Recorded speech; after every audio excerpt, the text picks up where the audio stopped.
Good morning बच्चों, स्वागत है आपका साइंस गुरुकुल नारायणपुर के इस यूट्यूब चैनल पर।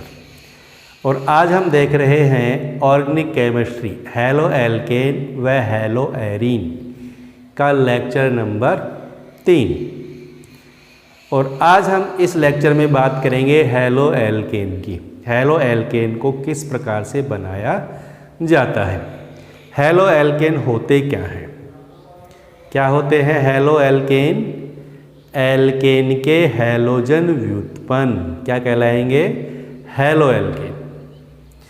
एल्केन के हाइड्रोजन का हैलोजन से जब प्रतिस्थापन हो जाता है तो प्राप्त होते हैं हमें हेलो एल्केन। कैसे? जैसे हमारे पास कोई एल्केन है RH, एल्केन को हम इस तरह लिख दिया हमने RH से, ठीक है। अब एल्केन के हाइड्रोजन का प्रतिस्थापन हो जाए किससे? हैलोजन से। X कोई हैलोजन है, यहाँ से हाइड्रोजन का प्रतिस्थापन हो जाएगा तो बन जाएगा क्या? RH, ठीक। और बाहर क्या निकल जाएगा? H। तो ये प्राप्त हो गया हमें हेलो एल्केन, ठीक है बच्चों। RH से रिप्रेजेंट करेंगे हम किसको? हेलो एल्केन को। यहाँ X का मतलब कोई हैलोजन हो सकता है, वो फ्लोरीन भी हो सकता है, वो क्लोरीन भी हो सकता है, वो ब्रोमीन भी हो सकता है, वो आयोडीन भी हो सकता है। और R से यहाँ मतलब किसी एल्किल समूह से है। R से मतलब क्या है? किसी एल्किल समूह से है, ठीक है। जैसे मान लीजिए CH4 मेथेन है, हम इसको RH के रूप में लिखें तो CH3H, तो यहाँ R का मतलब क्या हो गया? CH3 और इस पर H, ठीक। तो CH4 हो गया ना, तो ये हाइड्रोजन रिप्लेस हो जाएगा किसी भी हैलोजन से और हाइड्रोजन हट जाएगा, क्या बन जाएगा? CH3X, ठीक। मेथिल हैलाइड या हेलो मेथेन। इस तरह किसी भी एल्केन का हाइड्रोजन किससे? हैलोजन से प्रतिस्थापित होता है तो बनता है हेलो एल्केन। हेलो एल्केन का सामान्य सूत्र हम इस तरह भी लिख सकते हैं हेलो एल्केन को। और हेलो एल्केन को हम देखो, एल्केन का सामान्य सूत्र तो पता है ना सबको, CnH2n+2। अब इसका एक हाइड्रोजन रिप्लेस हो जाएगा तो यहाँ बच जाएगा +1 और यहाँ आ जाएगा X। तो हेलो एल्केन को हम इस तरह लिख सकते हैं CnH2n+1X, या इसको लिख सकते हैं हम किससे? RH से। ये ध्यान रखेंगे, ठीक। समझ में आ गई ना हेलो एल्केन। अब हेलो एल्केन कैसे बनाया जाता है उसकी बात करेंगे आज हम। हेलो एल्केन बनाने की विधियाँ देखो बच्चों, ये इम्पोर्टेंट है एग्जाम की दृष्टि से, इसलिए आपको इस वीडियो को ध्यान से देखना है, पूरा देखना है। अगर आप ध्यान से देखेंगे तो ये सभी विधियाँ आपको आसान भी लगेंगी और समझ में भी आ जाएंगी और याद भी हो जाएंगी, ठीक है। तो ध्यान से देखना है। तो सबसे पहले हम हेलो एल्केन बनाएंगे किससे? एल्कोहल से। किससे बनाएंगे? एल्कोहल। एल्कोहल क्या होता है?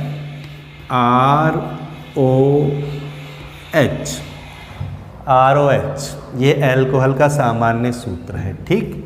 R का मतलब समझ गए, कोई भी एल्किल समूह। अब एल्कोहल से हेलो एल्केन बनाने के लिए हमें क्या करना है? सामान्य अपन देखें तो ये तो है एल्कोहल और हेलो एल्केन RH, यही होता है। हेलो एल्केन का सामान्य नाम होता है एल्किल हैलाइड, पढ़ा है ना हमने नामकरण। तो हेलो एल्केन को एल्किल हैलाइड भी कहते हैं, ध्यान रखना। तो ROH को हमें RX में बदलना है। अब ROH को RX में, यानी एल्कोहल के OH समूह को हटाना है। अगर ये OH समूह हट जाए और इसकी जगह X जुड़ जाए तो बन जाएगा एल्किल हैलाइड। तो कैसे होगा ये काम? अब हम इसको डायरेक्ट यहाँ से हटा करके ऐसा नहीं कर सकते। अब कैसे बनाएंगे लैब के अंदर? कैसे बनाएंगे एल्कोहल से एल्किल हैलाइड या हेलो एल्केन? इसके लिए हम पहले बात करेंगे एल्कोहल की HX से क्रिया करवाएंगे, HX से क्रिया द्वारा, ठीक है। HX क्या है? हैलो अम्ल। HX से क्रिया करवाएंगे। HX को क्या कहते हैं हम? हैलो अम्ल। कौन कौन है हैलो अम्ल? HF, HCl, HBr और HI। ठीक है, ये सब हैलो अम्ल कहलाते हैं। और हैलो अम्ल की क्रियाशीलता की बात करें तो सबसे ज़्यादा क्रियाशील होता है कौन? HI, उससे कम HBr, उससे कम HCl और सबसे कम क्रियाशीलता किसकी होती है? HF की। ये क्रियाशीलता क्रम आपको पता होना चाहिए, ये याद होना चाहिए आपको। जैसे एग्जाम में क्वेश्चन आता है कि HX या हैलो एसिड की क्रियाशीलता का क्रम बताइए, तो सबसे ज़्यादा क्रियाशील होता है HI और सबसे कम क्रियाशील होता है HF। ठीक है बच्चों, अब हम एल्कोहल की क्रिया करवाएंगे HX के साथ। अब एल्कोहल की क्रियाशीलता की अब हम एक बार बात कर लेते हैं। देखो, एल्कोहल 3 प्रकार के होते हैं, प्राथमिक एल्कोहल, द्वितीयक एल्कोहल और तृतीयक एल्कोहल। और ये किसके आधार पर है? कार्बन की प्रकृति के आधार पर। OH समूह किस कार्बन से जुड़ा हुआ है? ठीक है, देखो CH3CH2OH, CH3CHCH3OH और एक एल्कोहल है ये। ठीक, यहाँ ये OH समूह इस कार्बन से जुड़ा हुआ है। इस कार्बन की बात करें तो ये कौन सा कार्बन है? हमने कार्बन की प्रकृति देखी थी 3, प्राथमिक कार्बन, द्वितीयक कार्बन, तृतीयक कार्बन, है ना। तो ये कौन सा कार्बन है? ये कार्बन कितने कार्बन से जुड़ा हुआ है? एक कार्बन से। और जो एक कार्बन जुड़ा होता है ना उसको बोलते हैं प्राथमिक कार्बन।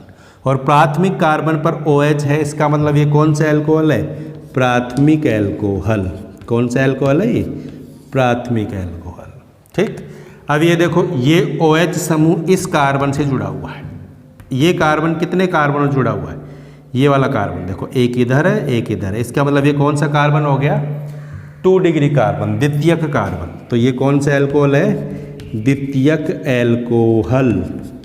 ठीक है, और इसी तरह इसको देखें हम तो ये OH समूह इस कार्बन से जुड़ा हुआ है। और ये कार्बन देखो, एक कार्बन इधर, एक कार्बन इधर, एक कार्बन इधर, यानी 3 कार्बनों से जुड़ा हुआ है। और ये 3 कार्बनों से जुड़ा हुआ है, इसलिए ये कौन सा कार्बन हो गया? तृतीयक कार्बन। इसलिए इसको हम बोलेंगे तृतीयक एल्कोहल। यानी तृतीयक कार्बन से OH है तो तृतीयक एल्कोहल, द्वितीयक कार्बन पर OH है तो द्वितीयक एल्कोहल, और प्राथमिक कार्बन पर OH है तो प्राथमिक एल्कोहल। ठीक है, 3 तरह के एल्कोहल हो गए। अब एल्कोहल की क्रियाशीलता की बात करें तो सबसे ज़्यादा क्रियाशीलता कौन से एल्कोहल की है? 3 डिग्री एल्कोहल की, उससे कम 2 डिग्री की और सबसे कम 1 डिग्री एल्कोहल क्रिया। ठीक है, HX के प्रति एल्कोहल की क्रियाशीलता का क्रम क्या हो गया? 3 डिग्री, 2 डिग्री, 1 डिग्री। ये ध्यान रखेंगे, कौन 3 डिग्री है, कौन 2 डिग्री है, कौन 1 डिग्री है। समझ में आ गया? तो HX के प्रति ये ध्यान रखेंगे, HX से जब क्रिया करवाएंगे, HX से क्रिया के प्रति एल्कोहल की क्रियाशीलता, ये हमें याद होनी चाहिए। क्या होती है? सबसे कम 1 डिग्री एल्कोहल, उससे ज़्यादा 2 डिग्री एल्कोहल और सबसे ज़्यादा 3 degree alcohol.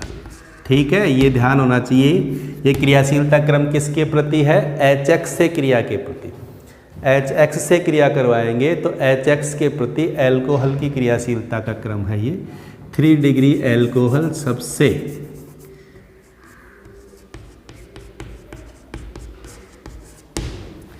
Three degree alcohol सबसे ज़्यादा क्रियाशील होगा और 1 डिग्री एल्कोहल सबसे कम क्रियाशील होगा HX के साथ। ये आपको याद होना चाहिए। ये तो HX की क्रियाशीलता हो गई और ये एल्कोहल की क्रियाशीलता। ठीक है, अब ये क्यों है, ये सारी बातें हम नेक्स्ट चैप्टर में देखेंगे जब एल्कोहल पढ़ेंगे। तो 3 डिग्री ही सबसे ज़्यादा क्रियाशील क्यों है, 1 डिग्री कम क्यों है, ये आगे करेंगे इनकी बात। ठीक है, अब एल्कोहल से एल्किल हैलाइड कैसे बनाएंगे HX की क्रिया द्वारा? तो सबसे पहले हम बात करेंगे एल्किल क्लोराइड बनाने की। HCl प्लस ZnCl2 से क्रिया करवाएंगे एल्कोहल की, और HCl प्लस ZnCl2 को क्या कहते हैं? ल्यूकास अभिकर्मक। ये पता होना चाहिए आपको। ल्यूकास अभिकर्मक किसको कहेंगे? HCl प्लस ZnCl2 का मिश्रण, ठीक है। और HCl प्लस ZnCl2 की क्रिया करवाएंगे किसके साथ? एल्कोहल के साथ। तो प्राप्त हो जाएगा हमें एल्किल क्लोराइड। क्या प्राप्त हो जाएगा? Alkyl chloride. इस प्रोसेस को बोलते हैं ग्रोव प्रक्रम। क्या कहते हैं इसको? ग्रोव प्रक्रम। HCl प्लस ZnCl2 की एल्कोहल के साथ जो क्रिया होती है उस प्रोसेस को क्या कहते हैं? ग्रोव प्रक्रम। रिएक्शन कैसे होगी?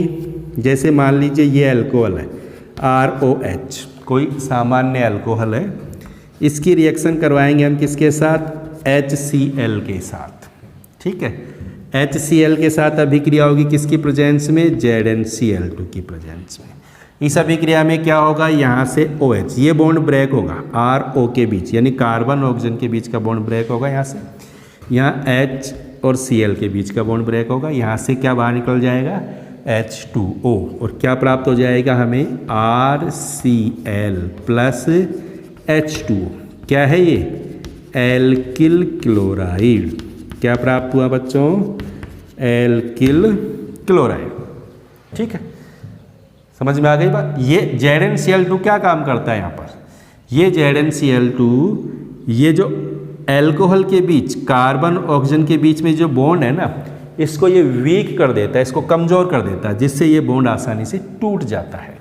ZnCl2 का काम समझ में आ गया? क्या काम करेगा ZnCl2? ये निर्जल ZnCl2 है, ये यहाँ से ये जो बॉन्ड टूटेगा ना, यहाँ से इस बॉन्ड को कमज़ोर करता है, तो ये बॉन्ड आसानी से टूट जाएगा। आसानी से टूट जाएगा तो हमें एल्किल क्लोराइड भी आसानी से प्राप्त हो जाएगा। जैसे मान लीजिए ये है कोई एल्कोहल CH3CH2OH। क्या नाम है इस एल्कोहल का? Ethyl alcohol, CH3CH2OH। इसकी अभिक्रिया करवाएं किसके साथ? HCl के साथ। किसकी उपस्थिति में? ZnCl2 की उपस्थिति में, ठीक है। क्या होगा? यहाँ से बॉन्ड टूट जाएगा, ठीक, कार्बन ऑक्सीजन के बीच का ये बॉन्ड, यहाँ से ये HCl, ये H, ये OH, क्या बन जाएगा? H2O। और क्या प्राप्त हो जाएगा हमें? CH3CH2Cl plus H2। क्या नाम है इसका? Ethyl chloride. क्या प्राप्त हो गया हमें? एथिल क्लोराइड प्राप्त हो जाएगा, ठीक है। समझ में आ गई ना बात? इस तरह हम एल्कोहल की HCl प्लस ZnCl2 से क्रिया के द्वारा क्या प्राप्त कर सकते हैं? एल्किल क्लोराइड प्राप्त कर सकते हैं, ठीक। अब देखो एल्कोहल, ये कौन सा एल्कोहल है? ये प्राथमिक एल्कोहल। अगर द्वितीयक एल्कोहल है, ठीक है, इनको आप अपनी नोटबुक में क्या करेंगे? नोट करेंगे, ठीक है। सावधानी से साफ साफ नोट करें, फिर आगे देखते हैं।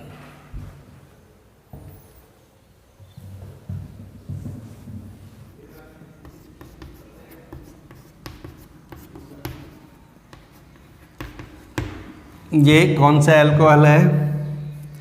Secondary alcohol. देखो ये सेकेंडरी कार्बन से OH जुड़ा हुआ है। इस एल्कोहल का क्या नाम है? Isopropyl alcohol. आइसोप्रोपिल एल्कोहल, ये आइसोप्रोपिल समूह है ना, इसकी रिएक्शन करवाएं हम HCl से ZnCl2 की प्रेजेंस में, ठीक है। तो यहाँ से बॉन्ड ब्रेक हो जाएगा, यहाँ से बॉन्ड ब्रेक हो जाएगा, क्या बन जाएगा? CH3CH3, यहाँ आ जाएगा Cl प्लस H2। इसका नाम पता है हमको, क्या नाम है? ये आइसोप्रोपिल और ये क्लोराइड, तो क्या नाम हो जाएगा? आइसोप्रोपिल क्लोराइड, ठीक। ये सेकेंडरी एल्कोहल था। अब देखते हैं हम टर्सरी एल्कोहल है, जैसे CH3 CH3CH3OH। तो ये कौन सा एल्कोहल है? तृतीयक एल्कोहल, और इस एल्कोहल का नाम है तृतीयक ब्यूटिल एल्कोहल, क्योंकि ये तृतीयक ब्यूटिल समूह है, 3 डिग्री कार्बन से OH जुड़ा हुआ है, तृतीयक ब्यूटिल एल्कोहल। इसकी HCl से क्रिया करवाएंगे, ठीक है, HCl के साथ गर्म करेंगे।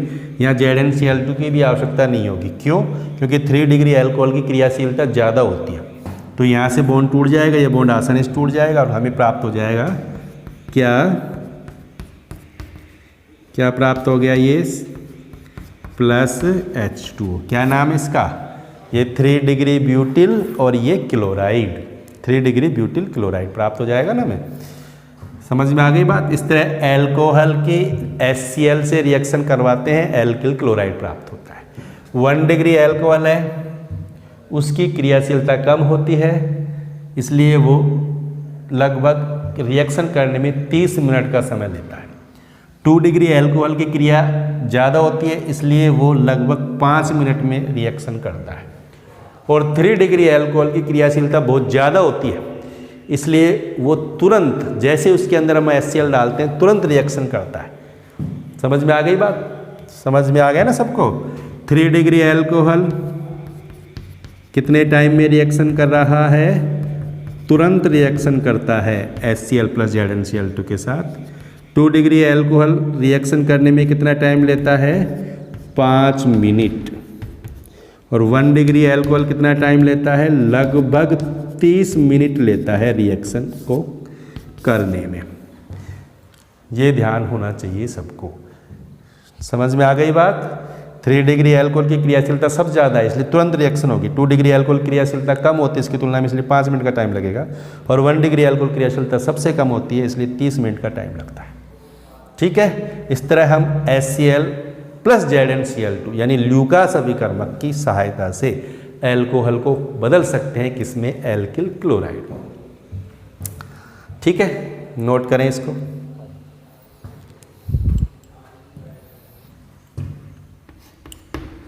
अगर हमें क्लोराइड के अलावा ब्रोमाइड, एल्किल ब्रोमाइड और एल्किल आयोडाइड प्राप्त करने हैं तो कैसे करेंगे हम? इसके लिए एल्कोहल की रिएक्शन करवाएंगे हम किसके साथ? HBr के साथ, H2SO4 की प्रेजेंस में। ठीक है, H2SO4 की प्रेजेंस में HBr के साथ रिएक्शन करवाएंगे अगर हमें एल्किल ब्रोमाइड प्राप्त करना है।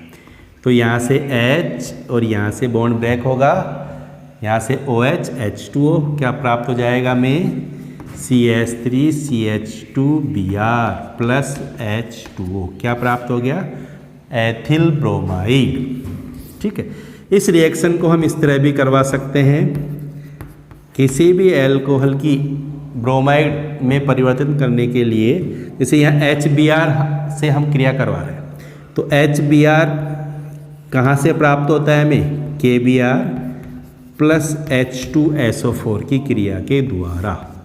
ठीक है, एथिल एल्कोहल की HBr से क्रिया करवाई, हमने क्या प्राप्त किया? Alkyl bromide. लेकिन ये HBr कैसे प्राप्त होता है? KBr और H2SO4 की क्रिया से HBr को प्राप्त किया जाता है। तो हम डायरेक्ट KBr की H2SO4 के साथ और एथिल एल्कोहल के साथ या किसी भी एल्कोहल के साथ क्रिया करवा करके हम एल्किल ब्रोमाइड प्राप्त कर सकते हैं। इस रिएक्शन में क्या होगा? यहाँ से OH और H2SO4 का H, यहाँ से H, यहाँ से OH क्या बन जाएगा? H2O। ठीक, अब यहाँ पर, यहाँ से OH बाहर निकल गया, यहाँ से H, अब इस OH की जगह कौन आ जाएगा? Br। तो क्या बन जाएगा?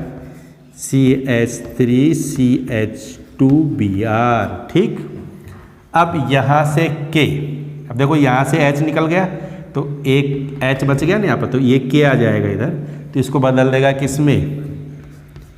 KHSO4। ये प्राप्त हो गया हमें एल्किल ब्रोमाइड, एथिल ब्रोमाइड। समझ में आ गई? तो एथिल एल्कोहल या किसी भी एल्कोहल की HBr से क्रिया करवाई H2SO4 की उपस्थिति में बन गया एल्किल ब्रोमाइड। और ये जो HBr है वो कहाँ से प्राप्त होता है? KBr और H2SO4 क्रिया से। इसलिए हम इस रिएक्शन को इस तरह भी लिख सकते हैं। अगर हमें एल्किल आयोडाइड प्राप्त करना है। अगर आयोडाइड प्राप्त करना है तो हम किसका उपयोग करेंगे, यहाँ KBr की जगह किसका यूज करेंगे, Ki का, और यहाँ H2SO4 की जगह हम यूज कर सकते हैं किसका, H3PO4 का, और इसकी रिएक्शन करवा देंगे हम किसी एल्कोहल के साथ। जैसे ये कौन सा एल्कोहल है, एथिल एल्कोहल, ठीक है, एथिल एल्कोहल, या IUPAC नाम क्या है इसका, एथेनॉल। रिएक्शन कैसी होगी, यहाँ से H और यहाँ से OH, ठीक, क्या बाहर हो जाएगा, H2O, इसका OH, यहाँ से बॉन्ड ब्रेक होगा, यहाँ से H2O बाहर, ठीक, प्लस ये I, इस OH की जगह कौन आ जाएगा, I, किस में बदल जाएगा, ये CH3CH2I, ठीक। अब ये K इसके साथ आ जाएगा क्योंकि यहाँ से H तो बाहर निकल गया H2O के रूप में, तो KH2PO4, ठीक, तो क्या बन गया, KH2PO4। तो इस तरह प्राप्त हो जाएगा हमें आयोडाइड। एथिल अल्कोहल है तो कौन सा आयोडाइड प्राप्त हो गया हमें, एथिल आयोडाइड। क्लियर, समझ में आ गई बात। HX से हमने क्लोराइड भी बनाया, HCl की क्रिया के द्वारा, HX से हमने ब्रोमाइड भी बनाया इस प्रकार से, और HX से हमने आयोडाइड भी बनाया। डायरेक्ट Ki की क्रिया से बना सकते हैं या HI ले सकते हैं। HI कैसे प्राप्त होता है, Ki और H3PO4 की। हम यहाँ डायरेक्ट HI का यूज ले लें, CH3CH2OH, यहाँ H3PO4 की प्रेजेंस में। तो लेकिन ये HI कहाँ से प्राप्त हुआ हमें, इन दोनों की क्रिया से ही प्राप्त होता है HI। तो क्या प्राप्त हो जाएगा हमें, CH3CH2I प्लस H2O। क्लियर, समझ में आ गया। तो ब्रोमाइड बनाने के लिए हम इन दोनों की क्रिया से HBr बनाएंगे, और आयोडाइड बनाने के लिए इन दोनों की क्रिया से HI प्राप्त करेंगे, या डायरेक्ट इस तरह रिएक्शन करवाएंगे हम। समझ में आ गई बात। तो HX, अब फ्लोराइड अगर हम बनाना चाहें, जैसे हमने कहा HCl से क्लोराइड बनाया, HBr से ब्रोमाइड बनाया, HI से आयोडाइड बनाया, लेकिन हम अगर फ्लोराइड बनाना चाहें HF से एल्कोहल की रिएक्शन के द्वारा, तो क्या बना सकते हैं, नहीं बना सकते। एल्कोहल की HF से क्रिया द्वारा हम फ्लोराइड नहीं बना सकते। क्यों नहीं बना सकते, क्योंकि हमने देखा कि जो रिएक्शन,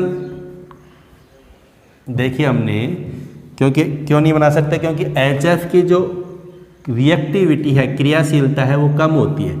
HF सबसे कम क्रियाशील है। हमने क्रियाशीलता का क्रम देखा था ना भी, तो सबसे ज़्यादा क्रियाशील कौन है, HI, और सबसे कम है कौन, HF। तो HF की क्रियाशीलता कम होने के कारण हम एल्कोहल की HF से क्रिया द्वारा फ्लोराइड प्राप्त नहीं कर सकते।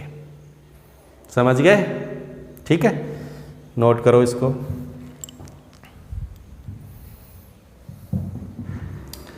अब हम एल्कोहल की फास्फोरस हैलाइड से क्रिया द्वारा क्या बनाएंगे, एल्किल हैलाइड, फास्फोरस हैलाइड।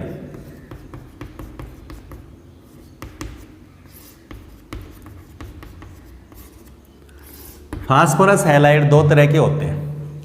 एक तो होता है PX5 फास्फोरस पेंटा हैलाइड, और एक होता है PX3 फास्फोरस ट्राई हैलाइड। इनकी रिएक्शन करवाते हैं एल्कोहल से तो बन जाता है एल्किल हैलाइड। देखो, अगर हमें एल्किल क्लोराइड प्राप्त करना है तो हम किसका यूज करेंगे, PCl5 या PCl3। PCl5 क्या होता है, फास्फोरस पेंटा क्लोराइड, और PCl3 क्या होता है, फास्फोरस ट्राई क्लोराइड। ठीक है, तो फास्फोरस पेंटा क्लोराइड की रिएक्शन भी करवा सकते हैं, PCl3 फास्फोरस ट्राई क्लोराइड की भी करवा सकते हैं।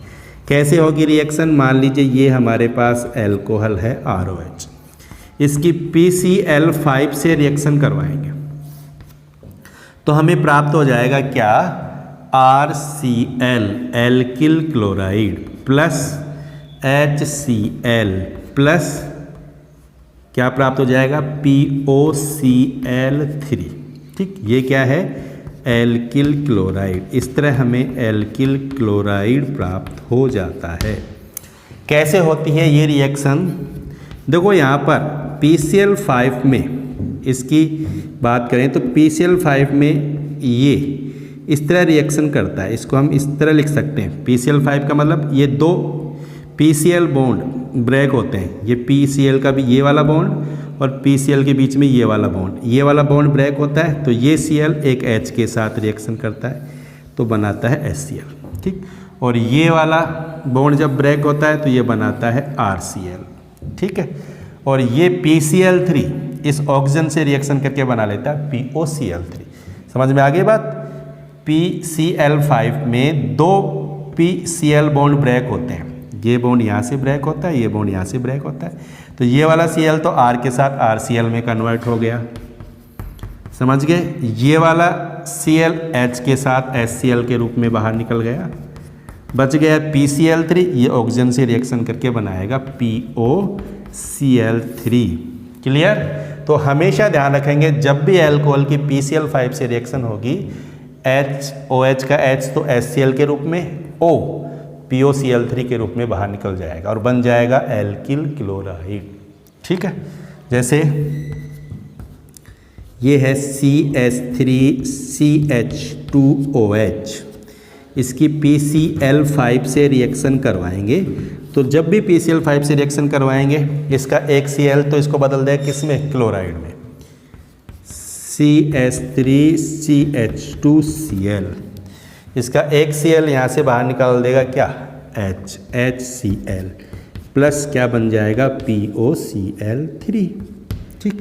तो ये प्राप्त हो गया हमें एथिल क्लोराइड। तो एल्कोहल को क्लोराइड में PCl5 से रिएक्शन के द्वारा हम कन्वर्ट कर सकते हैं आसानी से। समझ गए? नोट करो, ये रिएक्शंस को समझ करके नोट करेंगे, ठीक है बच्चों।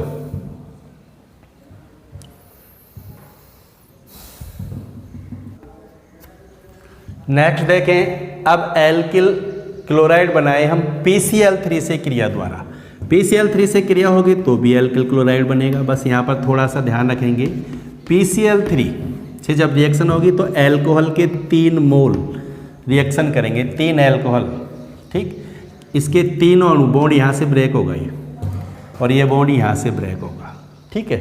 तो क्या बन जाएगा? ये 3R और ये 3Cl तो बन जाएंगे 3RCl, ठीक है बच्चों। ये P कितने हैं? 1 है, और ये OH कितने हैं? 3 हैं, तो क्या बन जाएगा? POH whole thrice. या इसको हम इस तरह भी लिख सकते हैं, POH होल थ्राइस को क्या लिख सकते हैं? H कितने हैं? 3, P कितने हैं? 1, O कितने हैं? 2, तो H3PO3 भी लिख सकते हैं इसको। समझ में आ गई बात? तो एल्कोहल की PCl3 से रिएक्शन किस प्रकार होती है? क्लियर? बनेगा एल्किल क्लोराइड ही। अब हमें प्राप्त करना है एल्किल ब्रोमाइड और एल्किल आयोडाइड। किससे? फास्फोरस हैलाइड से। अब देखो, हमने जैसे PCl5 से रिएक्शन करवाई, क्लोराइड बन गया। PCl3 से क्रिया करवाई तो भी क्लोराइड बन गया।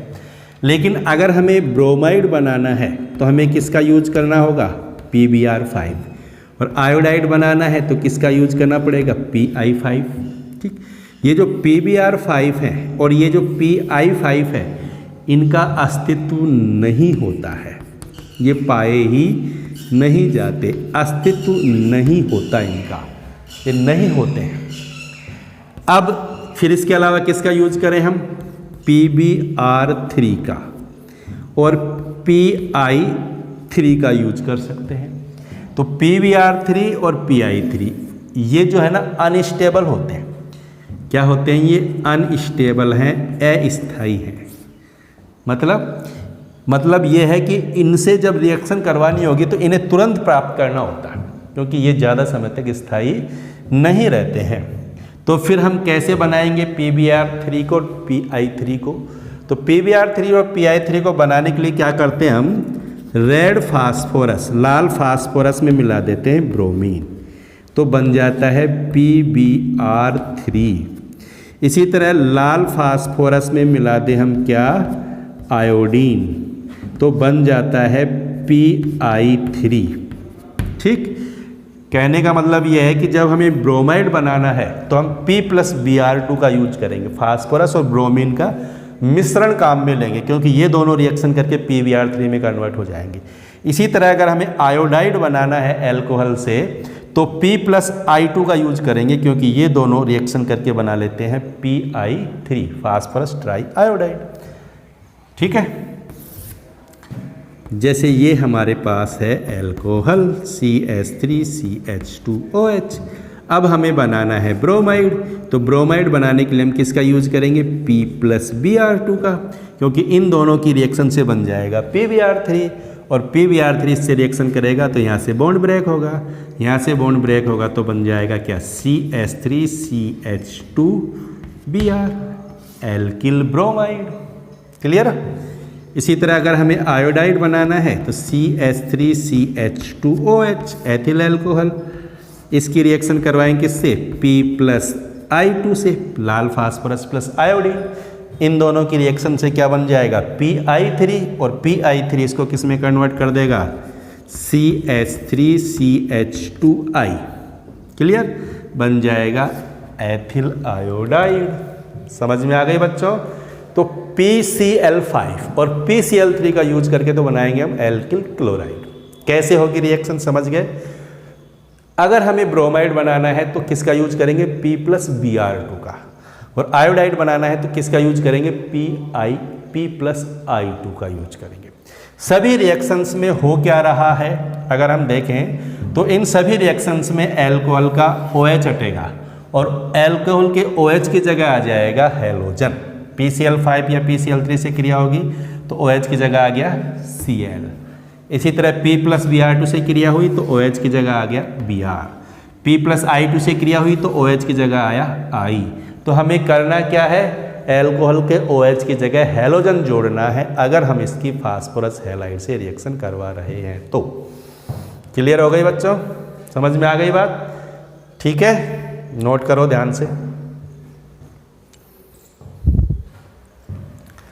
अब एल्कोहल से क्लोराइड बनाने के लिए हम यूज करेंगे किसका? थायोनिल क्लोराइड का।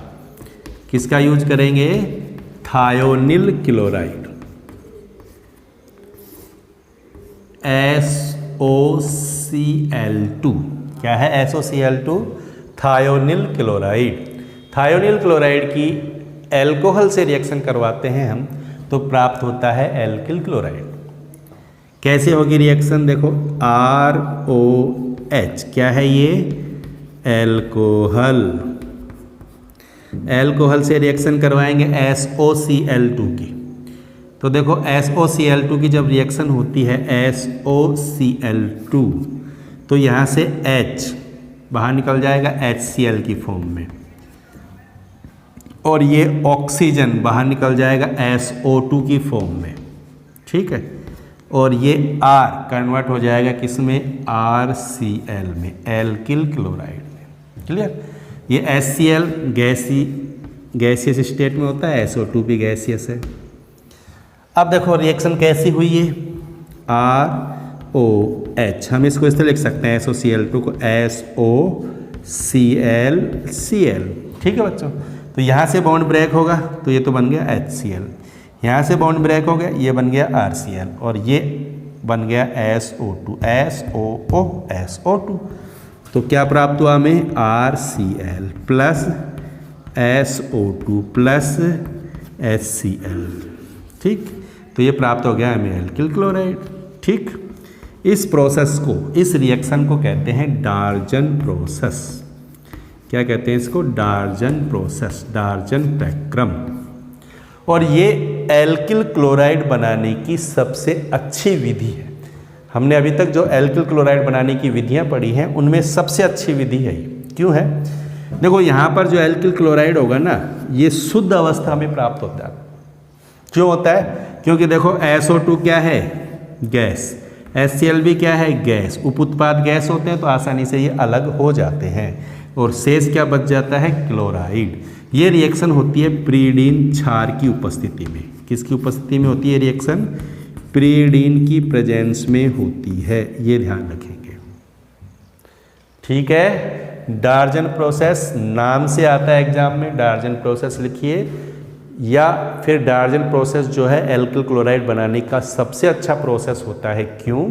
तो कारण समझ में आ गया, क्योंकि यहाँ पर एल्किल क्लोराइड के साथ जो SO2 और HCl बनते हैं दोनों ही गैसियस स्टेट में है, दोनों ही गैसीय अवस्था में है, ये आसानी से अलग हो जाते हैं, इसलिए प्योर यानी शुद्ध एल्किल क्लोराइड हमें प्राप्त होता है यहाँ पर। तो किसी भी एल्कोहल को हमें एल्किल क्लोराइड में बदलना है तो SOCl2 से रिएक्शन करवा सकते हैं। ठीक है, अगर हम देखें इस रिएक्शन में तो हो क्या रहा है, यहाँ से OH हट रहा है। क्या हो रहा है? OH हटा है और OH की जगह आ गया क्लोराइड। OH का S तो HCl के फॉर्म में और OH का O SO2 के फॉर्म में बाहर निकल रहा है, ये ध्यान रखना है। अगर हमें ब्रोमाइड और आयोडाइड बनाना है तो हमें किसका यूज करना होगा? SOBr2 और SOI2। ठीक है, SOBr2 का और SOI2 का यूज करना होगा, लेकिन ये नहीं पाए जाते। SOBr2 भी नहीं होता, SOI2 भी नहीं होता है। ठीक है, इसलिए केवल हम इससे क्लोराइड ही बनाएं, क्योंकि SOCl2 होता है इसलिए हम इससे क्लोराइड बनाते हैं, इससे ब्रोमाइड या आयोडाइड नहीं बनते हैं, क्योंकि SOBr2 और SOI2 नहीं पाए जाते हैं। ठीक, समझ में आ गई बात? कोई दिक्कत नहीं है, इसको नोट करेंगे अपनी नोटबुक में।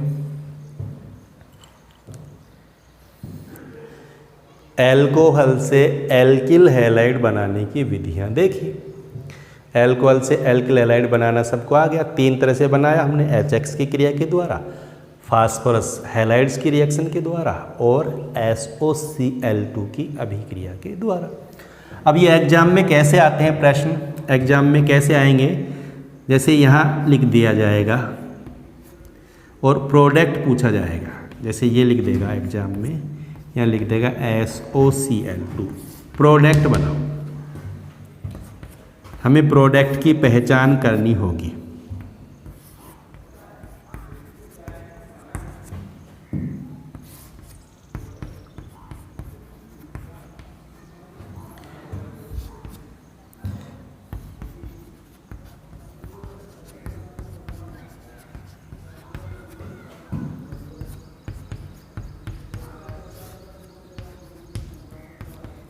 ठीक है, तो इस रिएक्शन में हमें क्या करना है? प्रोडक्ट की पहचान करनी है। यहाँ कौन सा प्रोडक्ट होगा? SOCl2 एल्कोहल से। इन सभी रिएक्शंस में क्या होगा? OH एल्कोहल है, यहाँ से OH हट जाएगा, क्या आ जाएगा यहाँ पर? प्रोडक्ट क्या बनेगा? क्या आएगा यहाँ पर? Cl। इसी तरह P+Br2 का काम क्या है? OH हटा देगा, यहाँ से क्या आ जाएगा यहाँ पर? CH2Cl। इसी तरह HCl से रिएक्शन होगी, बॉन्ड कहाँ से ब्रेक होगा? यहाँ से OH, यहाँ से H, H2O बाहर, क्या बन जाएगा? CH3 CH2 CH2Cl। Main product ये बनेंगे। ठीक है, एग्जाम में क्वेश्चन इसी प्रकार आता है, कर पाएंगे, कोई दिक्कत नहीं है। अगर आपने पूरा वीडियो ध्यान से देखा तो ये टॉपिक आपको बहुत अच्छी तरह से समझ में आएगा। ठीक है, जिसने अभी भी हमारे चैनल को सब्सक्राइब नहीं किया है वो चैनल को सब्सक्राइब करें, लाइक करें और शेयर करें। नेक्स्ट वीडियो में हम बात करेंगे एल्केन से और एल्कीन से किस प्रकार से बनाए जाते हैं हैलो एल्केन। ठीक।